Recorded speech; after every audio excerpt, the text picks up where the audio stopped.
Hi, everybody. This is Mrs. Buckham here. George is here with me today, and we wanted to share one of my favorite books.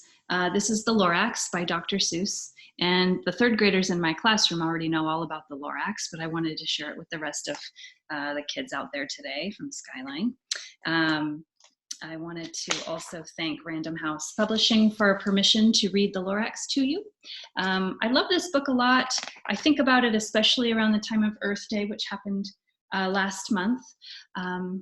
But more than a book about the earth and protecting the earth, I like to think of it as just reminds me to think positive about what I already have and be so thankful for all the great things I have today, and be careful about wanting things and thinking that I need a lot of new things, because the things I want and the things I need have an impact on the world I live in. So I think it's important to think about those things, and this book helps me do that. So again, this is The Lorax by Dr. Seuss. At the far end of town where the grickle grass grows, and the wind smells slow and sour when it blows, and no birds ever sing excepting old crows, is the street of the lifted Lorax.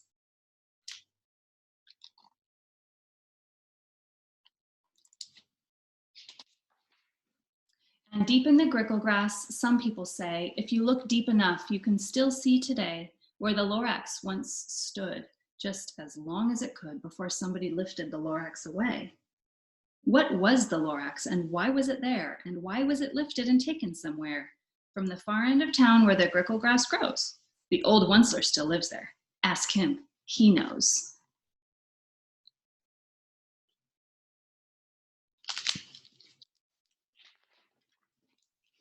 You won't see the Onceler. Don't knock at his door. He stays in his lurkum on top of his store.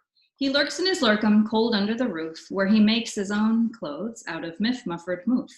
And on special dank midnights in August, he peeks out of the shutters, and sometimes he speaks and tells how the Lorax was lifted away. He'll tell you, perhaps, if you're willing to pay.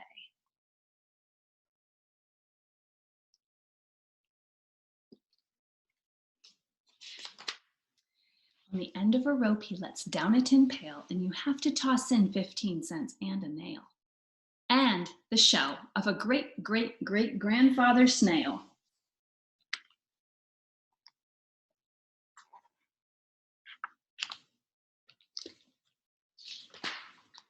Then he pulls up the pail, makes a most careful count to see if you've paid him the proper amount. Then he hides what you've paid him away in his snub, his secret strange hole in his grovulous glove. Then he grunts, I will call you by whisper-ma-phone, for the secrets I tell are for your ears alone.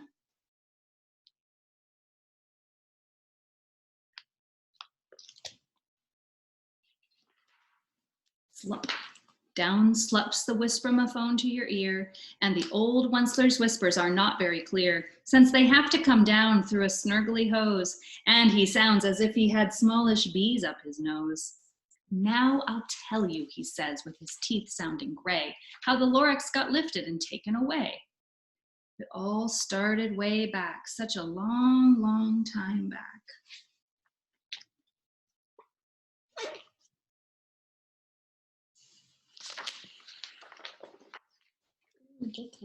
Way back in the days when the grass was still green, and the pond was still wet, and the clouds were still clean, and the song of the Swami Swans rang out in space. One morning I came to this glorious place, and I first saw the trees, the truffula trees, the bright-colored tufts of the truffula trees, mile after mile in the fresh morning breeze.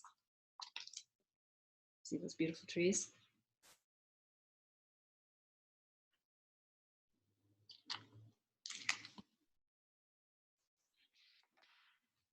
And under the trees I saw brown barbaloots frisking about in their barbaloot suits as they played in the shade and ate truffula fruits.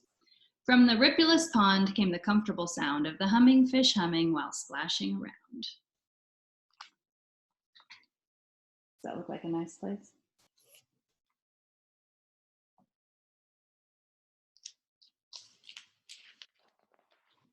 But those trees, those trees, those truffula trees, all my life I'd been searching for trees such as these. The touch of their tufts was much softer than silk, and they had the sweet smell of fresh butterfly milk. I felt a great leaping of joy in my heart. I knew just what I'd do. I unloaded my cart.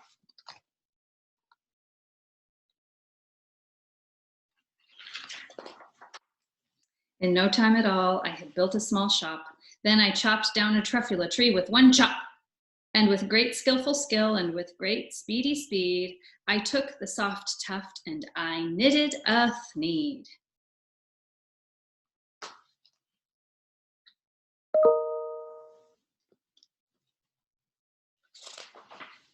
The instant I'd finished, I'd heard a gazump. I looked, I saw something pop out of that stump of the tree I'd chopped down. It was sort of a man. Describe him? That's hard, I don't know if I can. He was shortish and oldish and brownish and mossy, and he spoke with a voice that was sharpish and bossy. Bossy.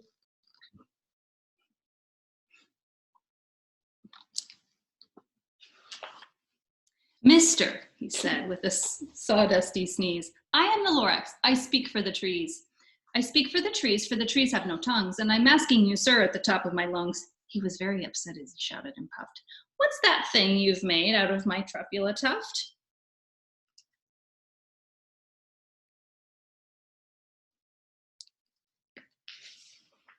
Look, Lorax, I said, there's no cause for alarm. I chopped just one tree. I'm doing no harm. I'm being quite useful. This thing is a thneed. A thneed's a fine something that all people need. It's a shirt, it's a sock, it's a glove, it's a hat. But it has other uses, yes, far beyond that. You can use it for carpets, for pillows, for sheets, or curtains, or covers for bicycle seats. The Lorax said, Sir, you are crazy with greed. There is no one on earth who would buy that fool thneed. We look for the oh yeah, there is. But the very next minute, I proved he was wrong. For just at that minute, a chap came along, and he thought that the thneed I had knitted was great, and he happily bought it for $3.98. I laughed at the Lorax. You poor stupid guy. You never can tell what some people will buy.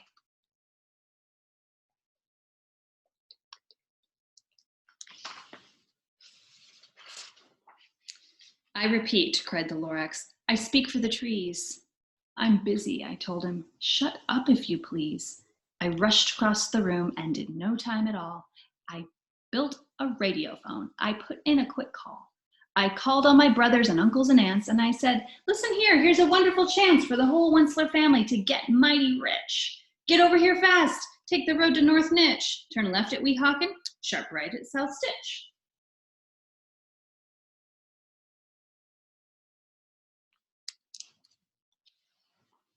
And in no time at all, in the factory I built, the whole Wensler family was working full tilt.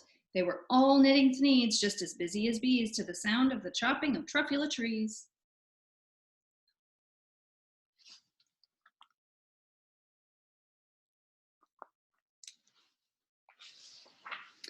Then, oh baby, oh, how my business did grow. Now chopping one tree at a time was too slow. So I quickly invented my super axe hacker, which whacked off 4 truffula trees at one smacker. We were making thneeds 4 times as fast as before, and the Lorax, he didn't show up anymore.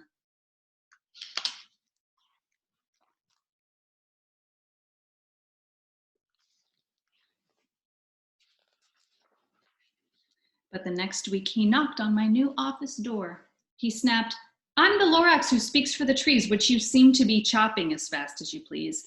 But I'm also in charge of the brown barbaloots who played in the shade in their barbaloot suits and happily lived eating truffula fruits. Now, thanks to your hacking my trees to the ground, there's not enough truffula fruit to go round. And my poor barbaloots are all getting the crummies because they have gas and no food in their tummies.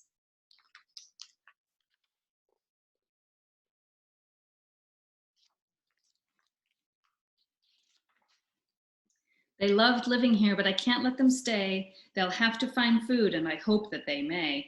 Good luck, boys, he cried, and he sent them away. I, the Onceler, felt sad as I watched them all go, but business is business, and business must grow regardless of crummies and tummies, you know.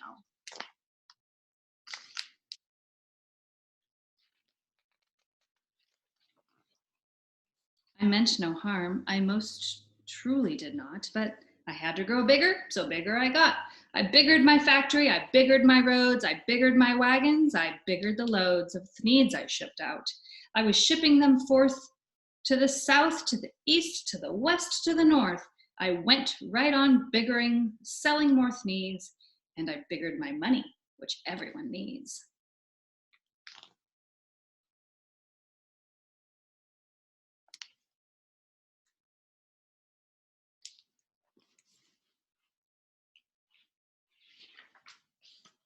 Then again he came back.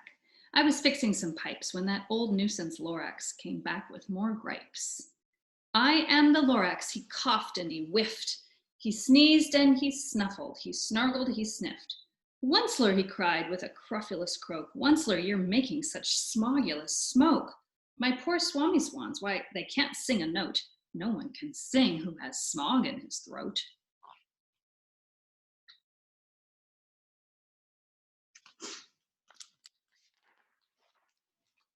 And so, said the Lorax, please pardon my cough, they cannot live here, so I'm sending them off. Where will they go? I don't hopefully know. They may have to fly for a month or a year to escape the smog you've smogged up around here.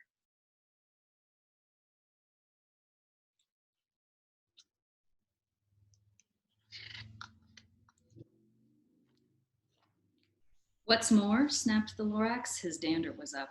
Let me say a few words about Gluppity Glup. Your machinery chugs on day and night without stop, making Gluppity Glup. Also, Schloppity Schlop. And what do you do with this leftover goo? I'll show you, you dirty old Onceler man, you.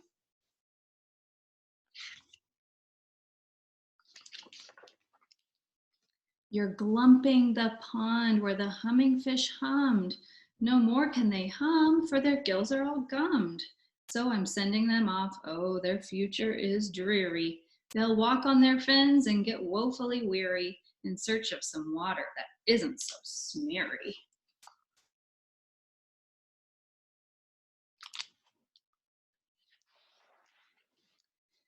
And then I got mad.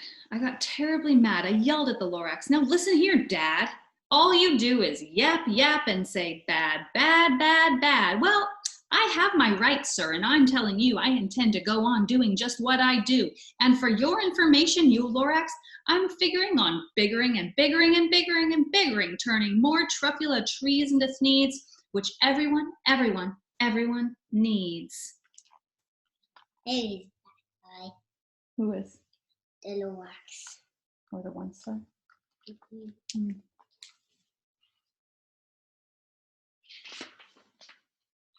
And at that very moment, we heard a loud whack.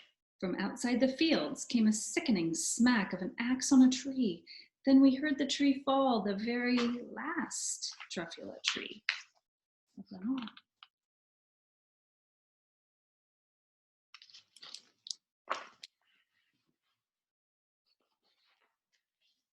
No more trees, no more thneeds, no more work to be done. So in no time, my uncles and aunts, everyone, all waved me goodbye. They jumped into my cars and drove away under the smoke-smuggered stars. Now all that was left neath the bad-smelling sky was my big empty factory, the Lorax and I.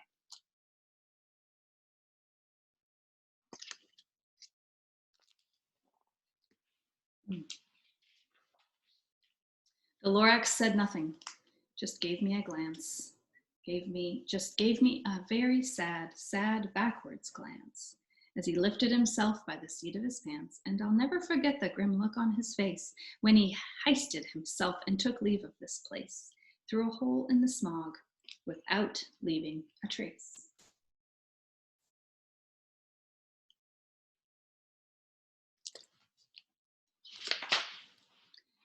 And all that the Lorax left here in this mess was a small pile of rocks with the one word, unless. Whatever that meant, well, I just couldn't guess. That was long, long ago, but each day since that day, I've sat here and worried away. Through the years, while my buildings have fallen apart, I've worried about it with all of my heart.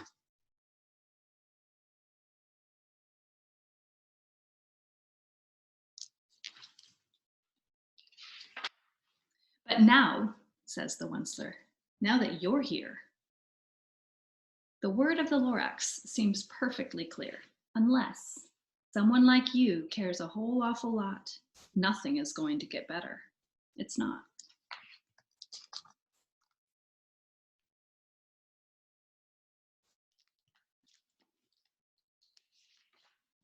So, catch, calls the Onceler, and he lets something fall.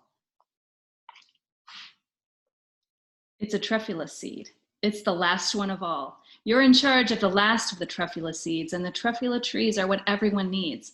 Plant a new truffula, treat it with care, give it clean water, and feed it fresh air. Grow a forest, protect it from axes that hack. Then the Lorax and all of his friends may come back.